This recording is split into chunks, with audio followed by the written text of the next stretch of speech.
student, today we are starting the method of valuation of goodwill. In this topic, we discuss how to calculate goodwill by various methods. First of all, we discuss year purchase method. Year purchase method. Under this method, average profit as calculated and multiplied by number of year purchase to arrive at the value of goodwill. In year purchase method, we can value goodwill by two bases. First, average profit base. Average profit base goodwill can be calculated by year purchase method in two ways. First, simple average profit, and second, weighted average profit. And after that, we understand the super profit base by year purchase method. Year purchase means we have to just multiply that year which are given in question in a particular profit like simple average or weighted average or super profit. So first of all, we understand simple average profit. Method is year purchase method and the base is average profit base. Average profit base in which we discuss simple average profit now. Under this method, average profit of the past few years is taken into consideration. On following adjustment should be taken into calculating average profit. यानी कि इस method में अपने को पिछले कुछ सालों का एवरेज प्रॉफिट निकालना है. इसमें जैसे past 3 year, past 4 year, past 5 year जैसा भी क्वेश्चन में दे रखा हो, लेकिन एवरेज जो कैलकुलेट करना है उसमें अपने को क्या क्या ध्यान रखना है वो यहाँ पे समझने की चाहिए. तो सबसे पहले हम वो देखते हैं कि एवरेज प्रॉफिट कैलकुलेट करते टाइम आपको किन किन बातों का ध्यान रखना होगा. सबसे पहले इसमें पहला जो पॉइंट है, एवरेज प्रॉफिट कैलकुलेट करते टाइम आपको सबसे पहले एबनॉर्मल इनकम और profit of a year should be deducted from of net profit of the year. अगर किसी भी ईयर के प्रॉफिट में एबनॉर्मल इनकम या प्रॉफिट इंक्लूड हो तो उनको अपने को लेस करना है, क्योंकि वो एक्चुअल में जर्नल जो प्रॉफिट रेगुलर मिल रहा है फर्म को उसका पार्ट नहीं है, वो एबनॉर्मल है. तो अपने को जो नॉर्मल प्रॉफिट्स हैं वो ही लेने हैं. तो उसके लिए अपने को जो एबनॉर्मल इनकम है उसको माइनस करना होगा. तो पहला पॉइंट आपने समझा. अब हम समझते हैं second point. Abnormal loss expenses of a year should be added back to the net profit of the year. यानी कि आपको उन प्रॉफिट्स को जो कि कैलकुलेट हुए हैं पिछले साल के, जिनका आप एवरेज करना चाहते हैं, तो एवरेज करने से पहले उसमें अगर कोई एबनॉर्मल लॉस डिडक्ट हो चुका है तो उसको वापस से आपको ऐड करना है, यानी कि वापस जोड़ देना है. तो दो चीजें अपन ने समझी. एक तो जो प्रॉफिट्स हैं एबनॉर्मल प्रॉफिट्स, उनको अपने को एबनॉर्मल इनकम को, एबनॉर्मल प्रॉफिट को माइनस कर देना है उन प्रॉफिट में से, और एबनॉर्मल लॉसेस को वापस से ऐड कर देना है. उसके बाद C point, income from non trade investment should be deducted out of the net profit of that year. यानी कि जो नॉन ट्रेड इन्वेस्टमेंट है उससे अगर कोई इनकम हुई है तो उसको आपको उस प्रॉफिट में से माइनस कर देना है. नॉन ट्रेड इन्वेस्टमेंट का मतलब जो ट्रेड एक्टिविटी है, अपनी ट्रेडिंग एक्टिविटी है, जो मेन पर्पस है बिजनेस का, उसके अलावा फर्म के पास एक्स्ट्रा फंड है तो वो उसको बाहर इन्वेस्ट कर सकती है नॉन ट्रेड एक्टिविटीज में, ताकि उसको उस पर अर्निंग मिले.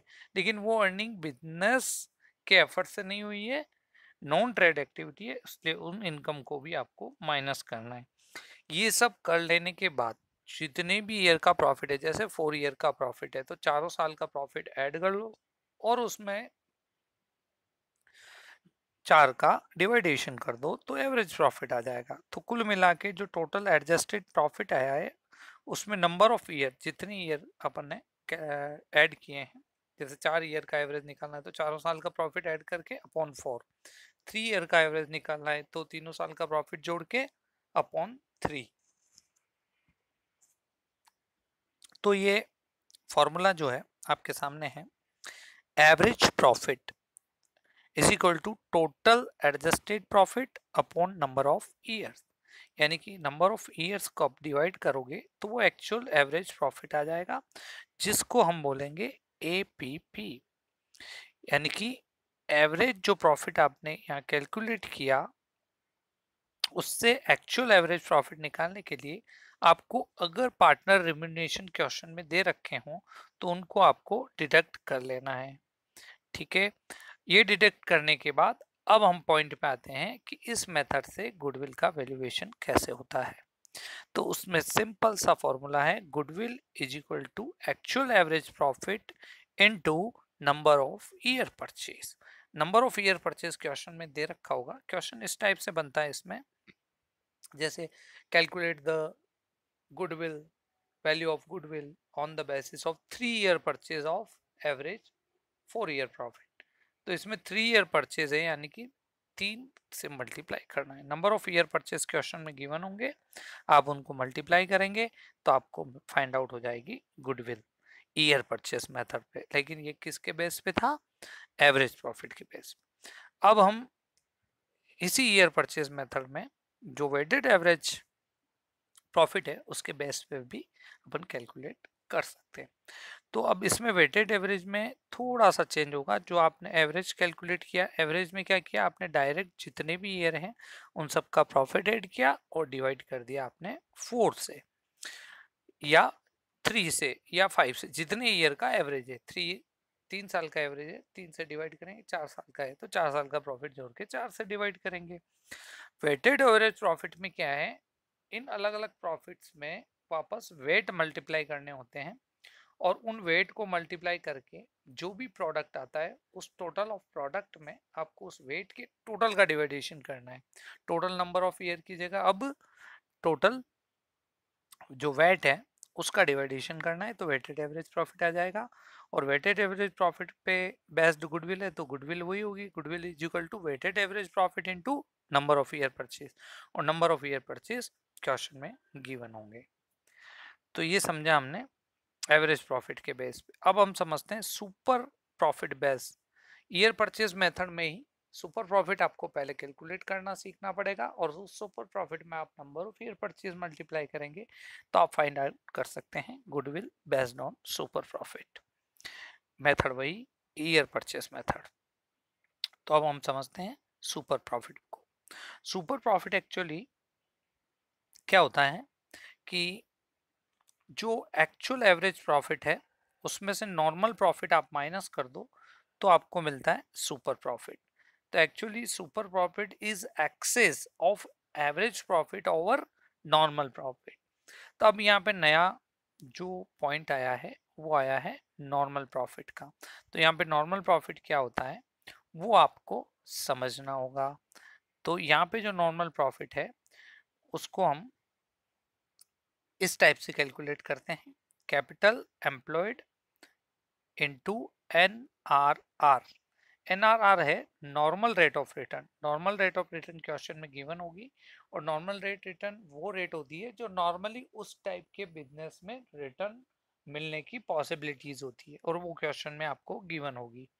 तो जितनी भी कैपिटल एम्प्लॉयड है उसको आपको क्या करना है, NRR जो है उससे मल्टीप्लाई कर देना है।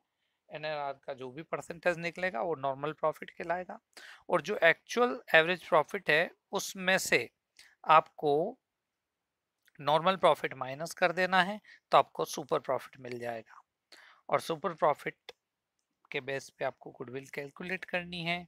तो सीधा सा इसमें सिंपल सा फॉर्मूला है कि जो सुपर प्रॉफिट आपने फाइंड आउट किया उस सुपर प्रॉफिट में नंबर ऑफ ईयर परचेज का मल्टीप्लाई करते हैं तो ये आपको फाइंड आउट हो जाएगी सुपर प्रॉफिट के बेस पे। तो हमने ये फर्स्ट मेथड समझा, ईयर परचेज मेथड। अब हम आगे और मेथड समझते हैं गुडविल वैल्यूएशन के। इसी सीक्वेंस में हम आगे बढ़ते हैं। फर्स्ट आपने समझा, अब नेक्स्ट अपन समझते हैं कैपिटलाइजेशन मेथड। सेकंड मेथड जो है वो है कैपिटलाइजेशन मेथड। कैपिटलाइजेशन मेथड में आपको वही वापस, जैसे उसमें पहले आपने एवरेज प्रॉफिट और सुपर प्रॉफिट दोनों के बेस पे ईयर परचेज से निकाला, वैसे ही कैपिटलाइजेशन मेथड में भी आप एवरेज प्रॉफिट के बेस पे भी गुडविल फाइंड आउट कर सकते हैं और सुपर प्रॉफिट के बेस पे। अब एवरेज प्रॉफिट कैसे कैलकुलेट करते हैं ये पीछे हमने समझा ही था अभी जस्ट, और सुपर प्रॉफिट भी कैसे कैलकुलेट करते हैं वो हमने समझा ही था। तो अगर आपको capitalisation of average profit method से गुडविल का वैल्यूएशन करना है तो उसका फॉर्मूला आपके सामने है। सबसे पहले आपको कैपिटलाइज वैल्यू निकालनी पड़ेगी एवरेज प्रॉफिट की, और एवरेज प्रॉफिट की कैपिटलाइज वैल्यू होगी average profit into 100 upon NRR या normal rate of return. Capitalise value का मतलब ये है कि इतनी कैपिटल लगे तो इतना प्रॉफिट अपने को मिल जाए। तो नॉर्मल रेट ऑफ रिटर्न अपने को वो परसेंटेज ऑफ प्रॉफिट गिवन है, तो उससे आपको कैपिटलाइज वैल्यू निकालनी है, यानी कि उसकी कैपिटल निकालनी है। तो उसके लिए आपको क्या करना है, एवरेज प्रॉफिट जो भी आया है इनटू 100 अपॉन NRR करना है, तो ये capitalise value of average profit आपको फाइंड आउट हो जाएगी। और इस कैपिटलाइज वैल्यू में से कैपिटल एम्प्लॉयड माइनस करते ही आपको गुडविल फाइंड आउट हो जाएगी। तो कैपिटलाइजेशन मेथड में goodwill is equal to capitalise value of average profit minus capital employed. तो कैपिटल एम्प्लॉयड माइनस करेंगे, गुडविल फाइंड आउट हो जाएगी। अब अपन सेकंड इसी का समझते हैं। कैपिटलाइजेशन मेथड का सेकंड है based on super profit. Super profit में आपको डायरेक्ट जो एक्सेस प्रॉफिट होता है किससे, एवरेज प्रॉफिट जो नॉर्मल प्रॉफिट से एक्सेस है, जितना एक्सेस है, excess of average profit over normal profit, तो इससे आपको सुपर प्रॉफिट फाइंड आउट हो जाएगा। ये भी अपन ने पिछले मेथड में समझा ही था सुपर प्रॉफिट कैसे कैलकुलेट करते हैं। अब समझिएगा आप गुडविल वैल्यूएशन अगर सुपर प्रॉफिट मेथड से करना है और कैपिटलाइजेशन मेथड से करना है तो आपको करना है super profit into 100 upon NRR। NRR of return आप यहाँ पे गुडविल फाइंड आउट कर सकते हैं। अब ये दो मेथड आपने समझे, कैपिटलाइजेशन मेथड, फर्स्ट था आपके ईयर परचेज मेथड। अब अपन आगे बढ़ते हैं, नेक्स्ट जो है hidden goodwill method. Hidden goodwill method जो है वो समझिएगा। इसमें क्या होता है, कभी कभी क्वेश्चन में गुडविल की वैल्यूएशन के लिए नहीं कहा जाता, लेकिन फिर भी उसमें गुडविल होती है, उसी गुडविल को अपन हिडन गुडविल बोलते हैं। तो हिडन गुडविल में जो मेथड है वो आपको क्या करना है, सबसे पहले टोटल कैपिटल फाइंड आउट करनी है। Total capital of firm will be calculate according to new partner share of profit. जैसे 1/4 के लिए पर्टिकुलर कोई नया पार्टनर आता है और वो 50,000 कैपिटल लाता है, तो 1/4 के लिए 50,000 है, इट मीन्स उसकी टोटल कैपिटल हो गई 50,000 इंटू 4/1 यानी कि 2 लाख। तो आपको नए पार्टनर के प्रॉफिट शेयरिंग रेशियो के बेस पे वो जो कैपिटल लाता है उससे टोटल फर्म की कैपिटल निकालनी है। अब वो टोटल कैपिटल आपने फाइंड आउट कर ली, अब उसमें से आप माइनस कर दें उस टोटल कैपिटल में से adjusted capital of old partner minus capital of new partner. Old partner की जितनी भी एडजस्टेड कैपिटल है, एडजस्टेड कैपिटल का मतलब यहाँ पे है balance of capital plus reserve plus profit minus losses. अगर उनके कोई रिजर्व हैं प्रॉफिट हैं तो वो उसमें ऐड हो जाएंगे और लॉस है तो माइनस हो जाएंगे, तो ये एडजस्टेड कैपिटल होगी। तो आपको टोटल कैपिटल में से एडजस्टेड कैपिटल ओल्ड पार्टनर की माइनस करनी है और कैपिटल ऑफ न्यू पार्टनर भी माइनस करना है, तो आप गुडविल फाइंड आउट कर लेंगे हिडन गुडविल मेथड से। उसके बाद हम बढ़ते हैं परचेज कंसिडरेशन मेथड। अगला जो मेथड है वो है परचेज कंसिडरेशन मेथड। इसमें गुडविल वैल्यूएशन बहुत ही इजी है। आपको परचेज कंसिडरेशन मतलब पर्टिकुलर कोई बिजनेस अगर आपने खरीदा है तो उसकी कीमत यानी कि कितने में खरीदा है तो वो कहलाता है परचेज कंसिडरेशन। उसमें से आपको माइनस करनी है नेट एसेट्स, तो यहाँ पे आ जाएगी गुडविल। नेट एसेट्स यहाँ पे एसेट्स माइनस लाइबिलिटीज, उस फर्म के जिसको खरीदा गया है उसकी एसेट्स टोटल है, उसमें से माइनस आप लाइबिलिटी कर दें तो ये नेट एसेट्स आ जाएंगी। और आपको परचेज कंसिडरेशन में से जस्ट नेट एसेट्स लेस करना है, कुछ भी नहीं करना है, बिल्कुल सिंपल है। पीसी यानी कि परचेज कंसिडरेशन क्वेश्चन में गिवन होता है, नेट एसेट्स आपको एसेट्स में से लाइबिलिटीज माइनस करके फाइंड आउट करनी है। और इस परचेज कंसिडरेशन में नेट एसेट्स माइनस करने पे आपको फाइंड आउट हो जाएगा गुडविल। अब हम बढ़ते हैं, इसका जो अगला मेथड और लास्ट मेथड है वो है एन्युटी मेथड। एन्युटी मेथड में भी सुपर प्रॉफिट का रोल है, बिल्कुल सिंपल सा मेथड है। एन्युटी मेथड में आपको सुपर प्रॉफिट फाइंड आउट करना है, और ये कैसे फाइंड आउट होता है वो आपने समझा ही था। अब इस सुपर प्रॉफिट में से आपको प्रेजेंट वैल्यू ऑफ एन्युटी का मल्टीप्लाई करना है, super profit into present value of annuity. तो यहाँ पे आप फाइंड आउट कर सकते हैं गुडविल एन्युटी मेथड से, super profit into present value of annuity. अब प्रेजेंट वैल्यू ऑफ एन्युटी अगर क्वेश्चन में गिवन है तो ठीक है, और अगर गिवन नहीं है तो आपको प्रेजेंट एन्युटी वैल्यू कैलकुलेट इस फॉर्मूले से करनी है, 1 माइनस 100/100 प्लस आर की power n upon R upon 100।